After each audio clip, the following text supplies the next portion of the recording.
నమస్కారం ETV news కు స్వాగతం ముందుగా ముఖ్యాంశాలు అభ్యంతర పోస్టులపై కఠిన చర్యలు ఉండాల్సిందేనన్న ఏపీ హైకోర్టు విజయబాబు పిటిషన్ వెనుక రాజకీయ దురుద్దేశం ఉందని స్పష్టీకరణ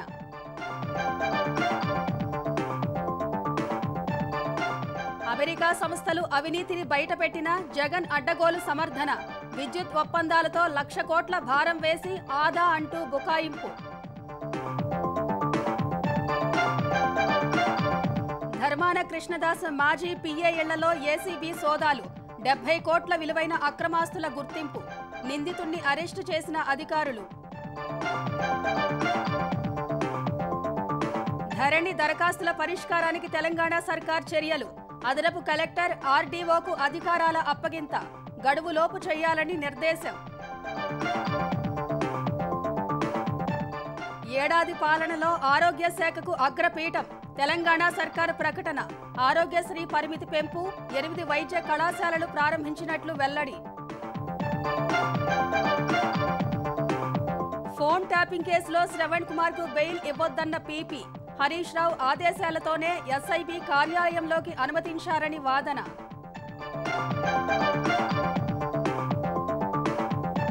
మహారాష్ట్ర సీఎం ఎంపికపై ఢిల్లీలో అర్ధరాత్రి మంతనాలు ఫడ్నవీస్తో పాటు మరికొన్ని పేర్లు పరిశీలన అమిత్ షాతో సింధే అజిత్ చర్చలు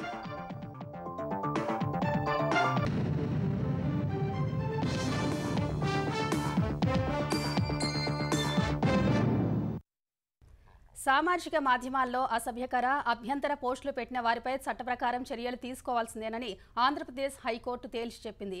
అలాంటి వారిని సోషల్ మీడియా ఉద్యమకారులుగా పరిగణించలేమని స్పష్టం చేసింది.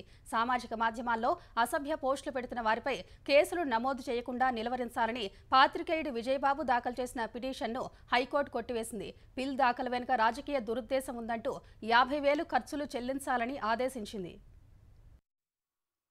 సామాజిక మాధ్యమాల్లో అసభ్య అభ్యంతరకర పోస్టులు పెడుతున్న వారిపై పోలీసులు కేసులు నమోదు చేయడాన్ని నిలువరించారని పాత్రికేయుడు వైకాపా ప్రభుత్వంలో అధికార భాషా సంఘం అధ్యక్షుడిగా పనిచేసిన పోలా విజయబాబు బిల్ దాఖలు చేయడం వెనుక రాజకీయ దురుద్దేశం ఉందని హైకోర్టు స్పష్టం చేసింది. ఆయన దాఖలు చేసిన వ్యాజ్యాన్ని కొట్టేసింది. సోషల్ మీడియా వేదికగా అవతలి వ్యక్తులపై చేస్తున్న వ్యవస్థీకృత విషప్రచార దాడులు చట్టాల్ని గౌరవించే పౌరులకు తీవ్ర నష్టం చేస్తాయని హైకోర్టు పేర్కొంది. దూషణలతో అసభ్యకర పోస్టులు పెట్టే వ్యక్తుల్ని సామాజిక మాధ్యమ ఉద్యమకారులని చెప్పలేమని తెలిపింది. నచ్చినట్లు ఇష్టానుసారంగా మాట్లాడే వ్యక్తులకు సోషల్ మీడియా వేదికలో ఎలాంటి రక్షణ ఇవ్వలేమని హైకోర్టు పేర్కొంది. చట్టరీత్యా ఏదైతే నేరమో దాన్ని సోషల్ మీడియాలో చేసినా నేరమేనని తేల్చి చెప్పింది. ఇలాంటి అసభ్యకర అభ్యంతర పోస్టులు పెట్టిన వారిపై చట్ట ప్రకారం చర్యలు తీసుకోవాల్సిందేనని పేర్కొంది. ముఖ్యంగా అవతలి వ్యక్తుల్ని లక్ష్యంగా చేసుకుని అపఖ్యాతి పాల్చేసేందుకు పనిచేసే కిరాయి మూకల విషయంలో కఠిన చర్యలు అవసరమని పేర్కొంది. సోషల్ మీడియా వేదికగా ప్రభుత్వాన్ని విమర్శిస్తూ అభిప్రాయాల్ని వ్యక్తం చేసే వారికి ఏమాత్రం మర్యాద లేకుండా అసభ్యకర పదజాలంతో దూషణలు చేస్తూ వ్యక్తులు, వారి కుటుంబ సభ్యులు, అధికారుల్ని అపఖ్యాతి పాల్చేసేలా వేధించి హింసించే వారికి మధ్య వ్యత్యాసముందని స్పష్టం చేసింది. సోషల్ మీడియాను దుర్వినియోగం చేసి కులమతాలు, సమూహాల మధ్య విద్వేషాలు రేకెత్తించి సమాజంలో అశాంతిని కలిగించే అవకాశం లేకపోలేదని హైకోర్టు తెలిపింది.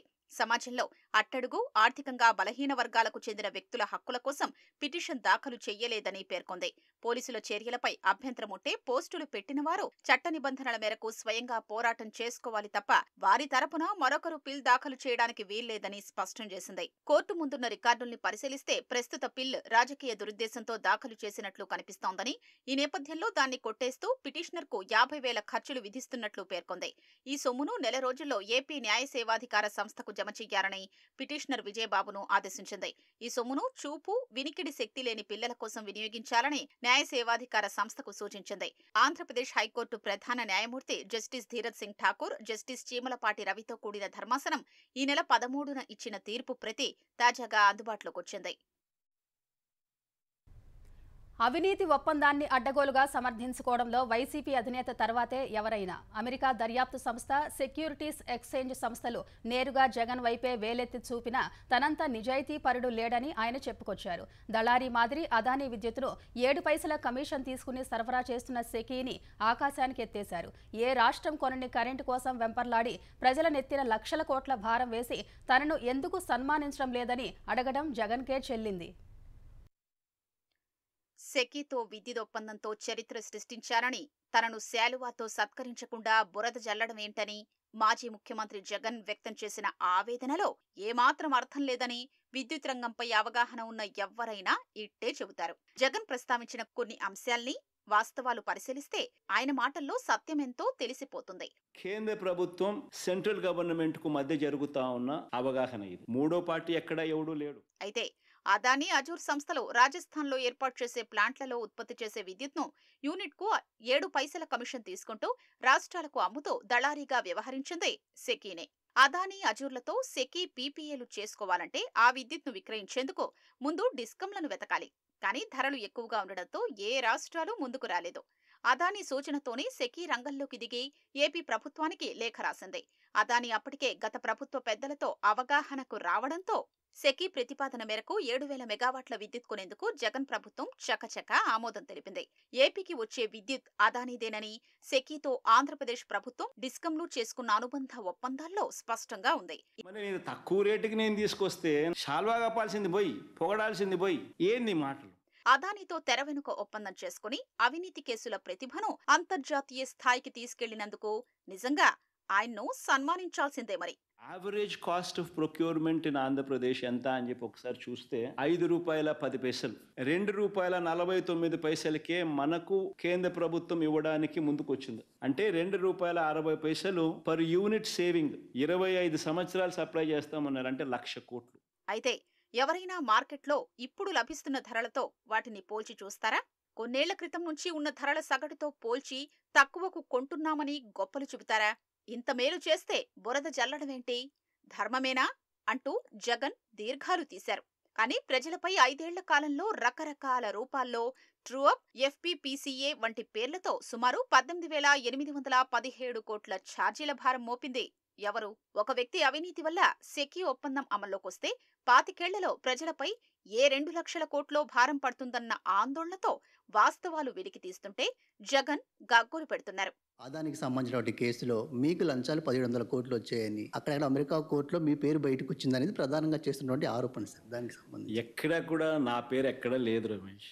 అయితే America securities exchange commission SEC నివేదికను 80వ పాయింట్ నుంచి 84 వరకు చూస్తే 2021 ఆగస్టులో ఆంధ్రప్రదేశ్ ముఖ్యమంత్రిని గౌతమ్ అదానీ వ్యక్తిగతంగా కలిశాకే విద్యుత్ సరఫరా ఒప్పందం ముందుకు కదిలిందని స్పష్టంగా వివరించింది. లంచం సొమ్ము సుమారు $200 మిలియన్ అదానీ గ్రీన్స్ అంతర్గత రికార్డుల ద్వారా తెలుస్తోందని పేర్కొంది. ఒప్పందంలో అవినీతి బాగోతానికి ఇంతకంటే రుజువులేం కావాలి? FBI రిపోర్టులోనూ ఫారిన్ అఫీషియల్ 1కు 1,750 కోట్ల లంచాలు ఇవ్వజూపారని స్పష్టంగానే పేర్కొన్నారు. Adani, he would have met me several times before, several times after also during my 5 years regime. So what has that got to do with any of this? పారిశ్రామికవేత్తలు ముఖ్యమంత్రిని కలిసినప్పుడు ఏ పెట్టుబడులపై చర్చించారో ప్రకటన ఇవ్వడం సహజం. కానీ జగన్ను అదానీ కలిసిన తరువాత అలాంటి ప్రకటనలేవీ వెలువడలేదు. పైగా కొద్ది వ్యవధిలోని అదానీకి ప్రయోజనం కలగడం చూస్తే దాని వెనుక మతలబేంటో అందరికీ తెలిసిపోతుంది. గత ప్రభుత్వ హయాంలో పరిశ్రమల శాఖ తీవ్ర నిర్లక్ష్యానికి గురైందని ఆంధ్రప్రదేశ్ పరిశ్రమల శాఖ మంత్రి టీజీ భరత్ ఆరోపించారు. కూటమి ప్రభుత్వంలో ఉపాధి అవకాశాలపై దృష్టి పెట్టామని తెలిపారు. 5 నెలల్లో జిల్లాలో జరిగిన అభివృద్ధిపై మంత్రి టీజీ భరత్ అనంతపురం కలెక్టరేట్లో సమీక్ష నిర్వహించారు. ఉమ్మడి అనంతపురం జిల్లాలో ఆజాద్ గ్రూప్ సంస్థ ద్వారా పరిశ్రమ ఏర్పాటు కానుందని, ఇందుకు అవసరమైన ప్రక్రియ జరుగుతోందని తెలిపారు. ఆ సంస్థ 1,000 కోట్ల పెట్టుబడితో 2,000 మందికి ఉపాధి లభిస్తుందని మంత్రి భరత్ వివరించారు. 20 లక్షల ఉద్యోగాలు కమిట్మెంట్ ఇచ్చాం. That was a main manifesto point. And 20 lakh job generate చేయాలనుకున్నాము. అనంతపూర్లో మాత్రం ఖచ్చితంగా there are lot of like logistics hub ఒకటి వస్తూ ఉంది. దెన్ డ్రై పోర్ట్ గురించి అడుగుతున్నారు. ఇట్లాంటివి ఎన్నో ఎంక్వైరీస్ రావడం జరుగుతుంది. అవి తొందరలో will get it grounded because industrial policy ఏదైతే వచ్చిందో అది one of the best industrial policy in India అని చెప్పడం జరిగింది. So we will be able to get good industries in Anantapur as well as Kurnool district and Kadapa. ఈ 3 డిస్ట్రిక్ట్స్లో వచ్చేదానికి ఎక్కువ అవకాశం ఉంది. ఈ నెల 30వ తేదీన ముఖ్యమంత్రి చంద్రబాబు అనంతపురం జిల్లా బొమ్మనహల్ మండలం నేమకల్లులో పర్యటిస్తారని కలెక్టర్ వినోద్ కుమార్ తెలిపారు. సీఎం స్వయంగా లబ్ధిదారులకు పింఛన్లు పంపిణీ చేయనున్నట్టు వెల్లడించారు. ముఖ్యమంత్రి పర్యటన ఖరారైనట్లు సీఎం కార్యాలయం నుంచి అనంతపురం జిల్లా అధికారులకు ఉత్తర్వులు వచ్చాయి. ఈ నేపథ్యంలో కలెక్టర్ వినోద్ కుమార్, ఎస్పీ జగదీష్ జిల్లా ఉన్నతాధికారులు నేమకల్లులో పర్యటించారు. హెలీప్యాడ్ స్థలం, బారికేడ్లు, భద్రత, ప్రజావేదిక ఏర్పాట్లపై అధికారులతో సమీక్షించారు. సీఎం పర్యటన సందర్భంగా ఇప్పటికే నేమకల్లులో భారీగా పోలీస్ బలగాలు మోహరించాయి. తెలంగాణలో ధరణి పెండింగ్ దరఖాస్తులను తక్షణమే పరిష్కరించేందుకు చర్యలు తీసుకోవాలని అధికారులను ప్రభుత్వం ఆదేశించింది. భూ సమస్యలు పరిష్కరించే అధికారాలను అదనపు కలెక్టర్, ఆర్డీఓలకు బదలాయించింది. పెండింగ్ దరఖాస్తులను తిరస్కరించాల్సి వస్తే అందుకు కారణాలను తెలపాలని CCLA chief commissioner Naveen Mittal స్పష్టం చేశారు. అధికారులు తీసుకునే చర్యలతో పెండింగ్లో ఉన్న 1,00,000కు పైగా దరఖాస్తులకు మోక్షం కలుగుతుందని తెలంగాణ ప్రభుత్వం అంచనా వేస్తోంది. తెలంగాణలో భూ సమస్యల శాశ్వత పరిష్కారానికి కాంగ్రెస్ ప్రభుత్వ పార్టీ సీనియర్ నాయకుడు కోదండరెడ్డి నేతృత్వంలో ధరణి కమిటీని ఏర్పాటు చేసింది. క్షేత్రస్థాయిలో సమగ్ర అధ్యయనం చేసిన కమిటీ భూ సమస్యలతో లక్షలాది మంది రైతులు ఇబ్బందులు పడుతున్నారని నివేదిక ఇచ్చింది. వాటి పరిష్కారానికి ప్రభుత్వం చర్యలు తీసుకోవాలని సూచించింది. సాదా బైనామాలకు చెందిన భూ సమస్యల్ని పక్కన పెడితే ఇతర సమస్యలు మరొక 1,00,000కు పైగా ఉన్నట్లు తెలుస్తోంది. తాజాగా భూ సమస్యల పరిష్కారానికి యుద్ధ ప్రాతిపదికన చర్యలు తీసుకోవాలని తెలంగాణ రెవెన్యూ శాఖ ముఖ్య కార్యదర్శి సీసీఎల్ఏ నవీన్ మిత్తల్ జిల్లా కలెక్టర్లను ఆదేశించారు. అదనపు కలెక్టర్, రెవెన్యూ డివిజన్ అధికారి స్థాయిలో పరిష్కారం కావాల్సిన ధరణి సమస్యల పరిష్కారానికి CCLA chief commissioner Naveen Mittal circular జారీ చేశారు. ధరణి కమిటీ సూచనల మేరకు మార్గదర్శకాలు జారీ చేసినట్లు పేర్కొన్నారు. ఈ ఏడాది ఫిబ్రవరి 28న సీసీఎల్ఏ ఇచ్చిన సర్క్యులర్కు లోబడి ఈ సమస్యల్ని పరిష్కరించాలని స్పష్టం చేశారు. మ్యూటేషన్, పట్టాదారు పాస్ బుక్స్, నాలా కన్వర్షన్, పట్టాదారు పాస్ పుస్తకంలో సవరణలు తదితర సమస్యల్ని అదనపు కలెక్టర్ స్థాయిలో పరిష్కరించాలని ఆదేశించారు. పట్టాదారు పాస్ పుస్తకంలో పేరు మార్చేటప్పుడు ఖచ్చితంగా మార్గదర్శకాల్ని అనుసరించారన్నారు. పెండింగ్ దరఖాస్తుల్ని తహసీల్దార్ పరిశీలించి ఆర్డీఓకు పంపాల్సి ఉంటుంది. వాటిని సమగ్రంగా పరిశీలించి అదనపు కలెక్టర్కు ఆర్డీఓ అప్లోడ్ చేయాలని ఉత్తర్వుల్లో సూచించారు. తహసీల్దార్, ఆర్డీఓ నుంచి వచ్చిన దరఖాస్తుల్ని అదనపు కలెక్టర్ సంపూర్ణంగా పరిశీలించి ఆమోదం లేదా తిరస్కరించాలని సీసీఎల్ఏ చీఫ్ కమిషనర్ స్పష్టం చేశారు. దరఖాస్తు తిరస్కరిస్తే అందుకు కారణాలు చెప్పాలని నిర్దేశించారు. నాలా, డిజిటల్ సైన్స్ తదితర సమస్యల్ని ఆర్డీఓ స్థాయిలో పరిష్కరించాలని సీసీఎల్ఏ చీఫ్ కమిషనర్ ఆదేశించారు. ధరణి పెండింగ్ సమస్యల పరిష్కారానికి అధిక ప్రాధాన్యత ఇవ్వాలని అధికారులకు సూచించారు. ధరణికి చెందిన దరఖాస్తుల్ని తహసీల్దార్ అయితే వారం రోజుల్లో, ఆర్డీఓ అయితే 3 రోజుల్లో, అదనపు కలెక్టర్ అయితే 3 రోజుల్లో, కలెక్టర్ వారం రోజుల్లో పరిష్కరించాలని గడువు విధించారు. ప్రజాప్రభుత్వం ఏర్పడిన ఏడాది కాలంలో వైద్య ఆరోగ్య శాఖకు పట్టం కట్టినట్టు తెలంగాణ ప్రభుత్వం ప్రకటించింది. ప్రభుత్వం ఏర్పడి ఏడాది కావస్తున్న వేళ వివిధ శాఖల్లో సాధించిన ప్రగతి నివేదికలు విడుదల చేస్తున్న ప్రభుత్వం వైద్య ఆరోగ్య శాఖలో పురోగతి వివరాలను ప్రకటించింది. అధికారం చేపట్టిన 48 గంటల్లోనే రాజీవ్ ఆరోగ్యశ్రీ పరిమితిని 5 నుంచి 10 లక్షలకు పెంచినట్టు వెల్లడించింది. కిడ్నీ రోగుల కోసం కొత్తగా 16 డయాలసిస్ సెంటర్లు మంజూరు చేశామని పేర్కొంది.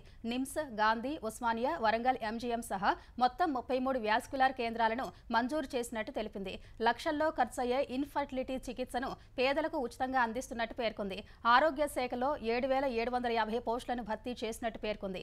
Medical and health services recruitment board ద్వారా మరో 6,494 పోస్టులకు నోటిఫికేషన్ విడుదల చేయగా భర్తీ ప్రక్రియ కొనసాగుతున్నట్లు వివరించింది. మరో 607 అసిస్టెంట్ ప్రొఫెసర్ పోస్టులు, 1,690 సివిల్ అసిస్టెంట్ సర్జన్, 308 ఫార్మసిస్ట్ పోస్టుల భర్తీకి త్వరలో నోటిఫికేషన్లు ఇవ్వనున్నట్టు చెప్పింది. ప్రజాప్రభుత్వం ఏర్పడిన 8 నెలల కాలంలోనే 8 ప్రభుత్వ మెడికల్ కాలేజీలను అందుబాటులోకి తెచ్చామని తెలిపింది. ఏడాదిలోనే 16 నర్సింగ్ కాలేజీలు, 28 పారా మెడికల్ కాలేజీలను ప్రారంభించామని పేర్కొంది. గురుకులాలు, వసతి గృహాల్లో ఫుడ్ పాయిజన్ సహా వేర్వేరు ఘటనలు చోటు చేసుకున్న వేళ తెలంగాణ విద్యా కమిషన్ రాష్ట్ర వ్యాప్త పర్యటన చేపట్టింది. తెలంగాణలో మెరుగైన విద్య అందించేందుకు సలహాలు, సూచనలు చేసేందుకు ఆకునూరి మురళి నేతృత్వంలో నియమించిన కమిషన్ గురువారం సంగారెడ్డి, హైదరాబాద్, వికారాబాద్లలో పర్యటించింది. నేడు నాగర్ కర్నూల్, సిద్దిపేట, వరంగల్, మహబూబ్ నగర్లలో కమిషన్ పర్యటించనుంది. రేపు రంగారెడ్డి, హనుమకొండ, నల్గొండ, డిసెంబర్ 1న సిరిసిల్ల, మేడ్చల్, భూపాలపల్లి, సూర్యాపేట, 2న ఖమ్మం, భువనగిరి, జనగామ, గద్వాల్, డిసెంబర్ 3న కొత్తగూడెం, మెదక్, ములుగు, వనపర్తి జిల్లాల్లో కమిషన్ పర్యటించనుంది. డిసెంబర్ 4న కామారెడ్డి, కరీంనగర్, నారాయణపేట, 5న ఆదిలాబాద్, నిజామాబాద్, జగిత్యాల, పెద్దపల్లి, 6న నిర్మల్, ఆసిఫాబాద్, డిసెంబర్ 7న మంచిర్యాల, మహబూబాబాద్లలో కమిషన్ పర్యటిస్తుంది. ఈ పర్యటనలో పరిశీలించిన అంశాల ఆధారంగా మెరుగైన విద్య అందించేందుకు తీసుకోవాల్సిన చర్యలపై కమిషన్ ప్రభుత్వానికి సిఫారసులు చేయనుంది. ప్రత్యేక తెలంగాణ రాష్ట్ర సాధన కోసం 2009 నవంబర్ 29న కేసీఆర్ ఆమరణ నిరాహార దీక్ష చేపట్టిన రోజును ఏటా దీక్షా దివస్గా నిర్వహిస్తున్న బీఆర్ఎస్ నేడు కూడా పెద్ద ఎత్తున కార్యక్రమాలకు సిద్ధమైంది. అన్ని జిల్లా కేంద్రాల్లో పార్టీ జెండా ఆవిష్కరణ, ప్రభుత్వ ఆసుపత్రుల్లో పండ్ల పంపిణీ, అన్నదానం నిర్వహించనుంది. కరీంనగర్లో కేటీఆర్, సిద్దిపేటలో హరీష్ రావు దీక్షా దివస్లో పాల్గొంటారు.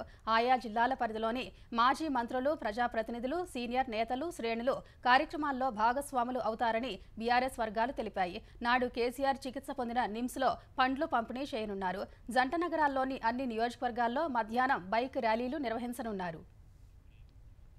ఆంధ్రప్రదేశ్ మాజీ ఉప ముఖ్యమంత్రి ధర్మాన కృష్ణదాస్ వ్యక్తిగత సహాయకుడిగా 2019-24 మధ్య పనిచేసిన వైద్య ఆరోగ్య శాఖ ఉద్యోగి గొండు మురళి 70 కోట్ల ఆస్తులు అక్రమంగా కూడబెట్టినట్లు ఏసీబీ అధికారులు గుర్తించారు. 2019 నుంచి 2022 వరకు కృష్ణదాస్ ఉప ముఖ్యమంత్రిగా ఉన్నప్పుడు మురళి అక్రమంగా సంపాదించారనే ఆరోపణలతో శ్రీకాకుళం, విశాఖ జిల్లాల్లోని 6 చోట్ల సోదాలు చేశారు. 20 ఎకరాలకు పైగా భూమి, విశాఖ, శ్రీకాకుళం సహా పలు ప్రాంతాల్లో పలు ప్లాట్లకు సంబంధించిన డాక్యుమెంట్లు, కిలో బంగారు ఆభరణాలు, 1136 కిలోల వెండి వస్తువులు స్వాధీనం చేసుకున్నారు. వాటి మార్కెట్ విలువ 70 కోట్లకు పైగా ఉంటుందని గుర్తించారు. మురళిని అరెస్ట్ చేశారు. సారవకోట మండలం బుడితి సామాజిక ఆసుపత్రిలో ల్యాబ్ టెక్నీషియన్ గా పనిచేసిన గొండు మురళి 2019లో వైకాపా అధికారంలోకి వచ్చాక కృష్ణదాస్ వద్ద పీఏగా చేరారు. ధర్మాన వద్ద పనిచేసినంతకాలం ఉద్యోగాలు ఇప్పిస్తానని లక్షలు వసూలు చేశారని, ఇసుక, అభివృద్ధి పనులు అన్నిట్లోనూ కమిషన్లు తీసుకున్నట్టు ఆరోపణలు ఉన్నాయి. మాజీ ఎంపీ, ప్రస్తుత ఉప సభాపతి రఘురామకృష్ణరాజును సిఐడి విచారణలో వేధించిన కేసులో అరెస్ట్ అయిన విశ్రాంత అదనపు ఎస్పీ విజయపాల్ను కస్టడీకి ఇవ్వాలని పోలీసులు పిటిషన్ దాఖలు చేశారు. రఘురామకృష్ణరాజును హింసించిన వ్యవహారంలో కుట్ర దాగి ఉందని, కుట్రదారులు ఎవరో తేలాలంటే కస్టడీకి ఇవ్వాలని గుంటూరు న్యాయస్థానాన్ని కోరారు. ఇప్పటి వరకు విజయపాల్ను విచారించినప్పటికీ ఆయన ఎలాంటి సహకారం అందించలేదని కోర్టు దృష్టికి తీసుకెళ్లినట్టు తెలుస్తోంది. విజయపాల్ను 5 రోజుల కస్టడీకి ఇవ్వాలని పిటిషన్లో విజ్ఞప్తి చేశారు. ప్రస్తుతం గుంటూరు జిల్లా జైలులో విజయపాల్ రిమాండ్ ఖైదీగా ఉన్నారు. ఈ కేసులో 5వ నిందితురాలుగా ఉన్న జీజీహెచ్ మాజీ సూపరింటెండెంట్ ప్రభావతి ముందస్తు బెయిల్ పిటిషన్ వేశారు. వైసీపీ కార్యకర్త వర్రా రవీందర్ రెడ్డిపై గుంటూరు జిల్లా పెదనందిపాడు పోలీస్ స్టేషన్లో కేసు నమోదైంది. కూటమి ప్రభుత్వాన్ని కించపరిచేలా సామాజిక మాధ్యమాల్లో పోస్టులు పెట్టారని జనసేన నేత ఆముదాలపల్లి నరేంద్ర కుమార్ పోలీసులకు ఫిర్యాదు చేశారు. ఆ ఫిర్యాదు మేరకు పెదనందిపాడు పోలీసులు కేసు నమోదు చేశారు. ప్రస్తుతం వర్రా రవీందర్ రెడ్డి కడప జైల్లో రిమాండ్ ఖైదీగా ఉన్నారు. రవీందర్ రెడ్డిని అదుపులోకి తీసుకోవడం కోసం పోలీసులు బాపట్ల కోర్టులో పీటీ వారెంట్ వేయగా న్యాయస్థానం అనుమతించింది. నేడు రవీందర్ రెడ్డిని కడప జైలు నుంచి బాపట్ల తరలించనున్నారు. బాపట్ల జిల్లా ఆసుపత్రిలో వైద్య పరీక్షల అనంతరం కోర్టులో ప్రవేశపెట్టనున్నారు.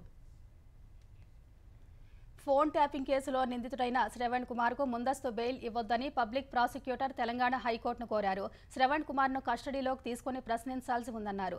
ఈ దశలో ఆయనకు బెయిల్ ఇస్తే దర్యాప్తుపై ప్రభావం పడుతుందని పీపీ వాదించారు. శ్రవణ్ కుమార్ ముందస్తు బెయిల్ పిటిషన్పై హైకోర్టులో వాదనలు జరిగాయి. ఎస్ఐబీ కార్యాలయానికి పోలీసులే వెళ్లలేరని, అలాంటిది ప్రైవేట్ వ్యక్తి అయిన శ్రవణ్ కుమార్ నేరుగా కార్యాలయంలోకి వెళ్లేవారంటే ఆయన పలుకుబడి అర్థం చేసుకోవచ్చని పీపీ కోర్టుకు తెలిపారు.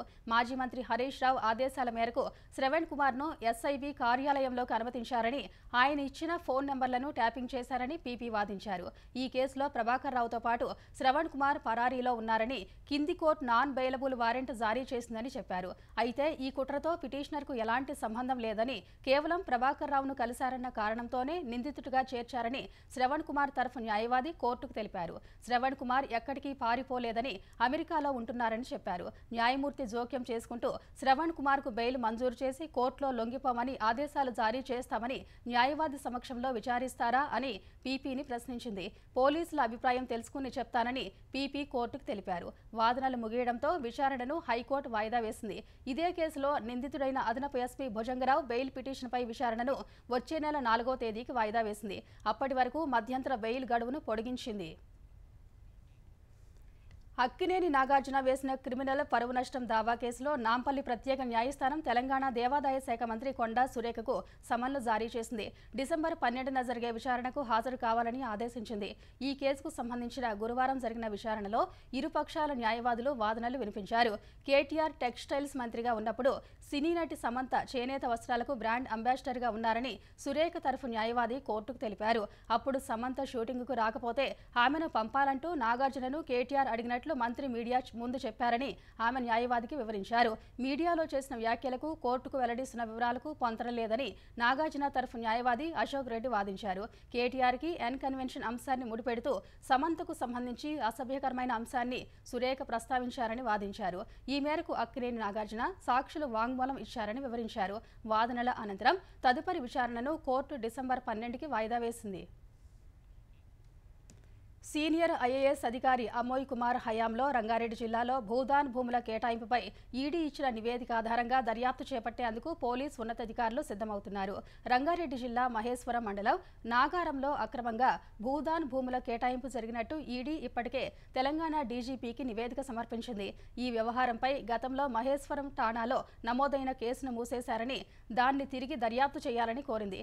అప్పటి జిల్లా కలెక్టర్ అమోయ్ కుమార్, ఆర్డీఓ వెంకటాచారి, తహసీల్దార్ జ్యోతిని పలు విడతలుగా విచారించి సేకరించిన సమాచారాన్ని డీజీపీకి ఈడీ అందజేసింది. ఈ అక్రమ కేటాయింపుల్లో భారీగా డబ్బులు చేతులు మారినట్లు పలు ఆధారాలను ఇచ్చినట్టు తెలిసింది. వాటిపై పోలీసులు ఆరా తీస్తున్నారు. నాగారం భూదాన్ భూముల అంశంలో కోర్టు అనుమతి తీసుకుని అప్పటి కేసును మళ్లీ దర్యాప్తు చేయనున్నట్లు రాచకొండ పోలీసులు తెలిపారు. మరోవైపు నాగారంలో సర్వే నెంబర్ 181లోని భూదాన్ భూముల్ని ఆక్రమించారంటూ తెలంగాణ భూదాన్ యజ్ఞ బోర్డు ఈ నెల 21న నోటీసులు జారీ చేసింది. డిసెంబర్ 6న విచారణకు రావాలని మహేశ్వరం తహసీల్దార్ను ఆదేశించింది. భూములు తమవే అంటున్న బొబ్బిలి విశ్వనాథ్ రెడ్డి, ఖాదర్ నీసా, సంతోష్ కుమార్లను సైతం విచారణకు పిలిచింది. మహారాష్ట్రలో అధికార పంపిణీపై ఢిల్లీలో కసరత్తు జరుగుతోంది. గురువారం అర్ధరాత్రి బీజేపీ అగ్రనేత, కేంద్ర హోంశాఖ మంత్రి అమిత్ షాతో మహాయుతి నేతలు దేవేంద్ర ఫడ్నవీస్, ఏక్నాథ్ సిందే, అజిత్ పవార్ సమావేశమయ్యారు.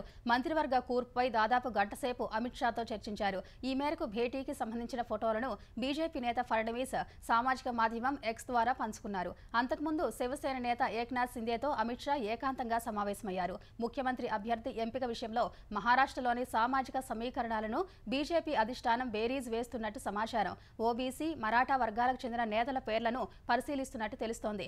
బ్రాహ్మణ సామాజిక వర్గానికి చెందిన ఫడ్నవీస్ సీఎం రేసులో ముందున్న బీజేపీ అధిష్టానం మరో ఆలోచనపై కసరత్తు చేస్తున్నట్టు తెలుస్తోంది. ఉప ముఖ్యమంత్రి పదవిని ఏక్నాథ్ సిందే తిరస్కరించినట్లు ఆయన సన్నిహిత వర్గాలు చెబుతున్నాయి. డిసెంబర్ 2న కొత్త ప్రభుత్వం ఏర్పడే అవకాశాలున్నాయని నేతలు చెబుతున్నారు. జార్ఖండ్లో డిసెంబర్ నుంచి మియాన్ సమ్మాన్ యోజన పథకం కింద ప్రతి మహిళా బ్యాంకు ఖాతాలో 2,500 రూపాయలను జమ చేయనున్నట్లు సీఎం హేమంత్ సోరెన్ వెల్లడించారు. గురువారం సీఎంగా ప్రమాణ స్వీకారం చేసిన అనంతరం హేమంత్ సోరెన్ తొలి మంత్రివర్గ సమావేశం నిర్వహించారు. జార్ఖండ్లోని 18 నుంచి 50 ఏళ్ల వరకు ఉన్న ప్రతి మహిళకు 2,500 రూపాయలను వారి బ్యాంకు ఖాతాల్లో జమ చేస్తామని కేబినెట్ సమావేశం తర్వాత సోరెన్ తెలిపారు.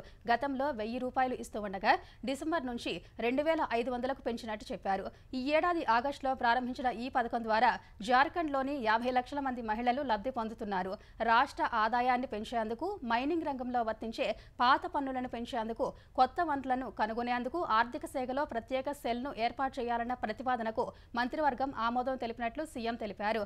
అలాగే కేంద్రం నుంచి రావాల్సిన 1,36,000 కోట్ల రూపాయల బొగ్గు బకాయిలను వసూలు చేసేందుకు చట్టపరంగా చర్యలు తీసుకోనున్నట్టు పేర్కొన్నారు. భారత్ వ్యూహాత్మక అణు జలాంతర్గామి ఐఎన్ఎస్ అరిఘాత్ నుంచి అణువార్ హెడ్లను మోసుకెళ్లగల K4 బాలిస్టిక్ క్షిపణిని నౌకాదళం విజయవంతంగా పరీక్షించింది. విశాఖ తీరంలో ఈ పరీక్ష నిర్వహించినట్లు రక్షణ శాఖ అధికారులు తెలిపారు. అరిఘాత్ నుంచి K4 క్షిపణిని పరీక్షించడం ఇదే తొలిసారి.